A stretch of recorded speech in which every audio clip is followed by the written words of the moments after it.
వైఎస్ఆర్ లో ఉన్న దీక్ష పట్టుదల ఆయన తనయుడు జగన్ లో ఉన్నాయన్నారు వైఎస్ విజయమ్మ. ప్రజల గురించి ఆలోచించడమే జగన్ కి తెలుసని అన్నారు. ప్రజలకు సేవ చేయాలనే తపన జగన్ లో ఉందని చెప్పారు. ఎన్నికల ప్రచారంలో భాగంగా విజయనగరం జిల్లా కొత్తవలసలో వైఎస్ విజయమ్మ ప్రసంగించారు.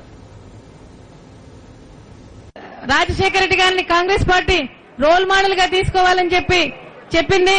మరి అదేవిధంగా ఆంధ్రప్రదేశ్ రాష్ట్రాన్ని గాని రాజశేఖర రెడ్డి గారిని గాని రోల్ మోడల్ గా తీసుకోమని చెప్పిన పార్టీ మరి రాజశేఖర రెడ్డి గారు మన మధ్య నుంచి వెళ్లిపోయిన తర్వాత ఆయన ఎఫ్ఐఆర్ లో దోషిగా పెట్టడమైనా మరి అదేవిధంగా జగన్ బాబు 18 నెలలు కాంగ్రెస్ లో ఉంటే ఏ రోజు కూడా కనిపించింది.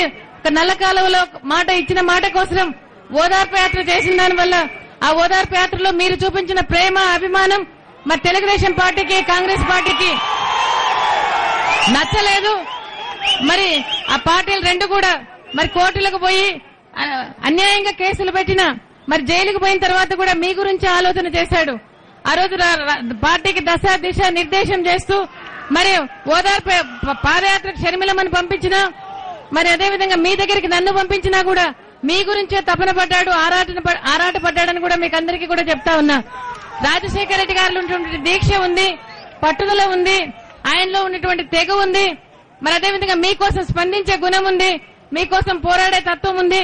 వైఎస్ఆర్సీపీ పార్టీని ఎందుకు పుట్టింది, ఎలా పుట్టింది, ఏ విధంగా నడుస్తోందనేది కూడా మీకు అందరికీ కూడా తెలిసిందే. వైఎస్ఆర్సీపీ పార్టీ పోరాటంలోనే పుట్టింది, పోరాటంలోనే నడుస్తా ఉంది. మరి అంతిమ సమయం వచ్చింది కాబట్టి వైఎస్ఆర్సీపీ పార్టీని ఆశీర్వదించాలని, ఫ్యాన్ గుర్తుకు ఓటు వేయాలని, జగన్ బాబును ఆశీర్వదించాలని మీ ముందు నిలబడ్డా. ఇవాళ మిమ్మల్ని అందరినీ కూడా అడగడం కోసం